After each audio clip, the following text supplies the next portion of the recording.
मित्रांनो, तुमचं स्वागत आहे धन मराठी चॅनलमध्ये. मी तुमचा होस्ट करण महाले. आज तुमच्याकरता घेऊन आलो आहे एक नवीन इंडिकेटरवर video. MACD, moving average convergence आणि डायव्हर्जन्स.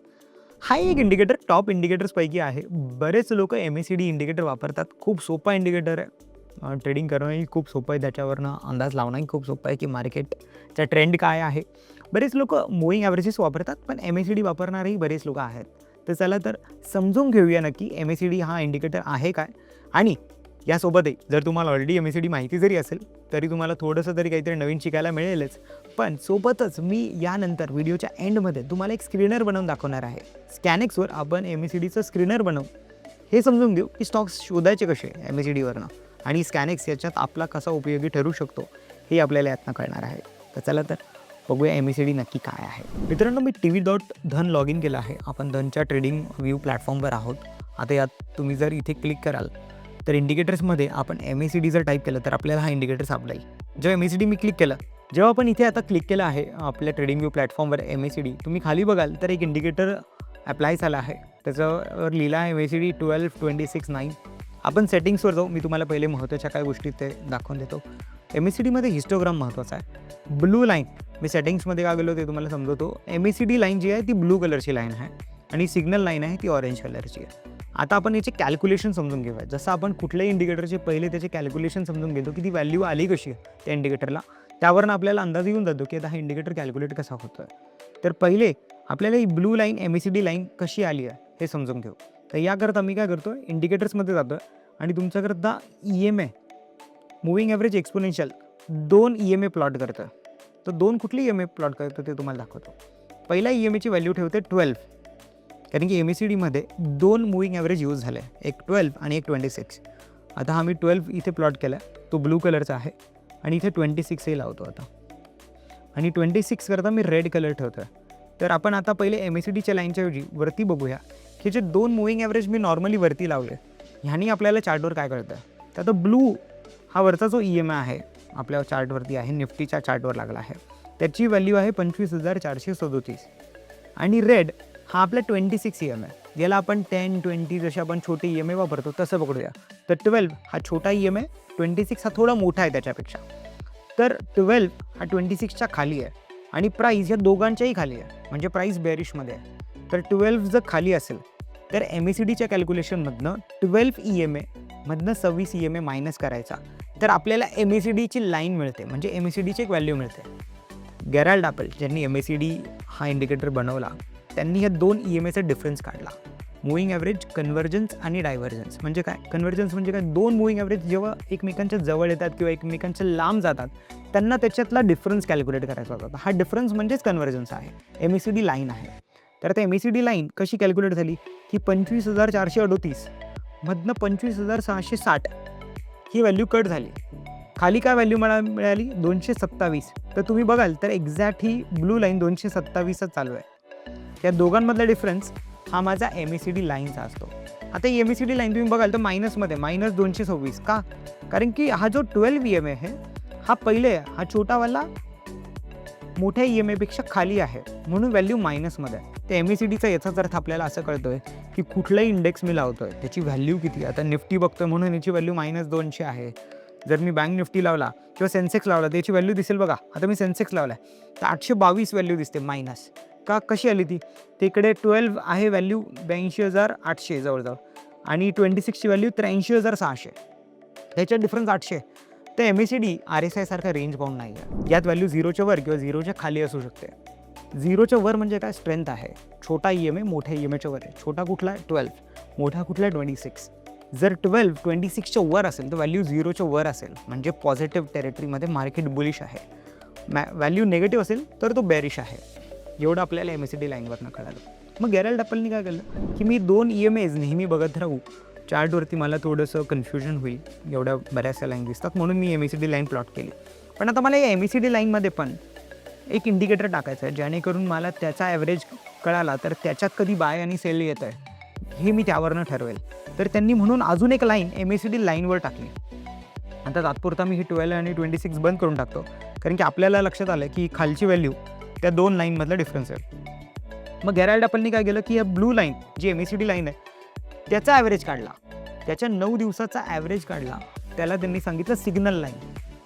याच्या 9 दिवसाच्या ॲव्हरेजला त्यांनी, आता इथे ऑरेंज कलर आहे, तुमच्या चार्टवरती रेड कलर असू शकेल, तुम्ही दुसरं प्लॅटफॉर्म वापरत असाल तर तिथे वेगळा कलर असेल, तर तुम्हाला सिग्नल लाईनचा कलर बघून घ्यायचा आहे. जेव्हा केव्हा MACD त्याच्या सिग्नल लाईनच्या खाली असेल, जसं आता इथे खाली दिसतं आहे, म्हणजे बेरिश टेरिटरीमध्ये मार्केट आहे. या 2 लाईनमधला जो डिफरन्स आहे ना, आता MACD लाईन आणि सिग्नल लाईनमधला जो डिफरन्स आहे, तो हा जो मध्ये बार चार्ट दिसतो ना, एक बार ग्राफ हिस्टोग्राम ज्याला म्हणतात आहे, तो हिस्टोग्राम 0च्या खाली किंवा 0च्या वर असतो. आता तुम्ही हा 814 आणि 532 मधला डिफरन्स काढाल तर हा 281 आहे, तो हिस्टोग्राम आहे बघा तिथे. तर आता आपल्याला हे 3 ह्याच्यात काय व्हॅल्यूज होत्या इंडिकेटरमध्ये त्या कळाल्या आहेत. याला वापरायचं कशा? एकदम सोपं आहे. जेव्हा केव्हा MACD लाईन सिग्नल लाईनच्या वर जाईल तेव्हा आपण त्याला बुलिश क्रॉसओव्हर MACDला असं म्हणू, म्हणजे तिथनं मार्केट वर जाऊ शकतं, तिथनं मार्केट वर जायचे चान्सेस आहेत. जेव्हा केव्हा MACD खाली क्रॉस होत असेल तेव्हा आपण म्हणूया की हा बेरिश क्रॉसओव्हर आहे. MACD सिग्नल लाईनच्या खाली क्रॉस होत असेल तर आपण त्याला म्हणूया बेरिश क्रॉसओव्हर, इथनं मार्केट थोडं खाली पडेल. आता त्याला निफ्टीवर जाऊन बघूया की आपल्याकडे बुलिश आहे की बेरिश क्रॉसओव्हर आहे. निफ्टीमध्ये साधारण इथे बेरिश क्रॉसओव्हर आला आहे. तुम्ही इथे जाऊन बघाल तर ह्या कॅन्डलवरती बेरिश क्रॉसओव्हर तुम्हाला दिसतं, म्हणजे जी 8 जानेवारी 26ला क्रॉसओव्हर आलेला आहे MACDवर. तेव्हा लोवेस्ट व्हॅल्यू निफ्टीची होती 25,800. आज निफ्टी तुम्ही बघाल तर 25,090 आहे, म्हणजे साधारण 700 ते 720 पॉईंट निफ्टी खाली, आणि अजूनही MACD बेरिशच दिसतं, म्हणजे इथनं MACD बुलिश तर नाही आहे. तर अशा प्रकारे तुम्ही चार्टवरचं ॲनालिसिस MACDवरती करू शकता. मग आता आपण याला आपल्या ट्रेडिंगमध्ये कसं वापरायचं, यावर इंडिकेटर कसं बनवायचं? तर असं पकडूया, जेव्हा MACD बघा बुलिश क्रॉसओव्हर होतं, मला तेव्हा बाईंग केली पाहिजे. आपण साधारण अशा स्ट्रॅटेजीज बनवतो जिथं आपण बाय ओनली स्ट्रॅटेजीजवर सध्या थोडं काम करतो, कारण की आपल्याला अजून शॉर्टिंग नाही करायचं. आपण विचार करतो की थोडं स्विंग ट्रेडिंग करूया, कुठे बाय अपॉर्च्युनिटी मिळते ते आपण बघूया. तर चला तर एक इंडिकेटर बनवून बघू की ह्या मार्केटमध्ये आत्ता कुठे MACDचा सिग्नल येतो बायचा, म्हणजे MACD लाईननी सिग्नल लाईनला क्रॉस केलं आहे ते बघूया. मी स्कॅनेक्सला आलो. स्कॅनेक्सला आल्यानंतर तुम्ही इथे क्रिएटवर जेव्हा जाल तर क्रिएट स्क्रीनवर क्लिक केल्यावर अशी स्क्रीन तुमच्यासमोर ओपन होईल. जसं आपण बघितलं की इथे NSE आणि BSE दोन्ही आहे एक्सचेंज. मी दोन्ही एक्सचेंजवर क्लिक करेल तर मला साधारण 5,400 स्टॉक भेटणार. त्या 5,400 स्टॉकमधनं मला काय हवं आहे की MACDचा सिग्नल कुठे आला आहे, कुठे MACD लाईननी सिग्नल लाईनला बुलिश क्रॉस केलं आहे ते मला शोधायचं आहे. सोपं आहे. मी नेहमीसारखं ॲड फिल्टर्सला जाईल, MACD इथे सर्च करेल. MACD सर्च केल्यावर मी इथे MACD लाईन आणि सिग्नलपेक्षा हिस्टोग्रामचा फॉर्म्युला लावतो. जसं आपण नेहमी करतो की इथे मला प्रिव्हियस कॅन्डलला काय हवं, हिस्टोग्राम नेगेटिव्ह हवा. जसं आपण RSL लावला तर तसंच आपण इथे करतो. हिस्टोग्राम नेगेटिव्ह हवा, तर प्रिव्हियस हिस्टोग्राममधली मॅक्स व्हॅल्यू काय हवी आपल्याला, 0. कारण की हिस्टोग्राम हा आपल्याला 0च्या खाली असायला हवा, आणि आज तो 0च्या वर गेला पाहिजे, म्हणजेच आपला बुलिश क्रॉसओव्हर झाला आहे. याला मी इथे सेव्ह करतो. हा 0च्या खाली काल 3,900 स्टॉक होते.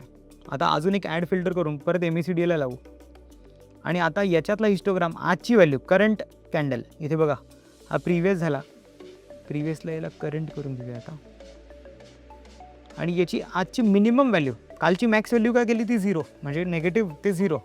आज मिनिमम व्हॅल्यू 0 किंवा याला 1 करूया, म्हणजे क्रॉस झाला आहे, 1 केली. तर आता बघा माझ्याकडे किती स्टॉक आले, फक्त 12. आता 12 स्टॉक्सचे चार्ट मी इथे वॉल्यूमवर क्लिक करून वॉल्यूमनी सॉर्ट करून घेऊ शकतो की होम फर्स्ट फायनान्स इथे माझ्याकडे साधारण हा आला आहे. पण मी आता आपला नेहमीप्रमाणे अजून एक इंडिकेटर लावूया जो आपला प्राईसचा असतोच. प्राईसला जाऊ, प्राईसमध्ये ॲडव्हान्समध्ये जाऊ, आणि ॲडव्हान्समधून आपण सांगू मोर दॅन. कशाच्यापेक्षा जास्त पाहिजे, आपण नेहमी प्राईस एक EMA पेक्षा जास्त पकडतो. तो आपला EMA कोणता आहे, 200. म्हणजे मला असे स्टॉक हवे जे 200 EMAच्या वर आहे आणि ज्याच्यात आज MACDचा परत बुलिश क्रॉसओव्हर येतो आहे, म्हणजे प्राईस ऑलरेडी पॉझिटिव्ह टेरिटरीत होती आणि MACDचा फ्रेश बाय सिग्नल आला आहे असं मी बघितलं. तर माझ्यासमोर आता फक्त 7 स्टॉक आले. त्यातला हा पहिला स्टॉक जो दिसतो तो होम फर्स्ट फायनान्स कंपनी. तर चला आपण इथे चार्टवर जाऊया. 200 सोबत आता आपण इथे MACD लावूया.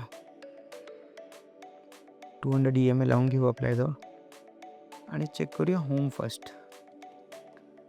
होम फर्स्टचा जर आपण चार्ट बघू तर बघा इथे 200च्या वर आहे आणि MACDचाही सिग्नल आलेला आहे. 200च्या वरही आहे कॅन्डलही चांगली आहे. MACDचा बाय सिग्नलही आला आहे. याला आपण स्कॅनेक्सवरनं स्क्रीनरवरनं शोधला आहे या स्टॉकला. तर साधारण हा स्टॉक जो मी आज स्क्रीन करतो तर 10% आहे आणि कालच तुम्हाला सिग्नल दिला होता. तर अशा प्रकारे आपण स्टॉक शोधू शकतो. दुसरा स्टॉक कुठला तोही बघूया. बजाज कन्झ्युमर केअर हाही आहे, एकदा तोही चेक करूया. कन्झ्युमर केअर बघा, हा स्टॉक 200 EMAच्या वर आहे आणि परत एक फ्रेश MACDचा क्रॉसवर आहे. ब्लू लाईन ऑरेंज लाईनच्या वर आहे, म्हणजे एक बाय सिग्नल आहे. आपण याला म्हणू शकतो की इथे आपल्याकडे तो परत ब्रेकआउट सगळीकडनं प्राईसवरही दिसतोय, 200 EMAवरने पण दिसतोय आणि MACDवरनं पण आपल्याला कळतं. त्या प्रकारे करू शकतो. जसं आपण इथे शोधलं आहे तसं आपण याला MACDला एक मल्टी टाईम फ्रेम अप्रोचनी पण वापरू शकतो.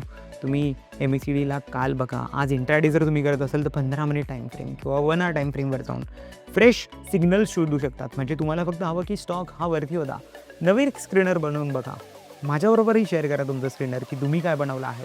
अशा बऱ्याचशा गोष्टी आपण ट्रायल अँड एरर करू शकतो. आपल्याला कळू शकतं की आपण स्क्रीनर बनवून नक्की स्टॉक्स शोधू कसे शकतो. तुम्हाला अजून काही यात ॲड करू वाटत असेल तर मला नक्की सांगा. हा व्हिडिओ तुम्हाला कसा वाटला तेही मला कमेंट करून सांगा आणि हा व्हिडिओ नक्की तुमच्या मित्रांबरोबर शेअरही करा. चॅनलला सबस्क्राईबही करा.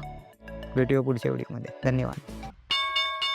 Investments in the securities market are subject to market risk. Read all the related documents carefully before investing.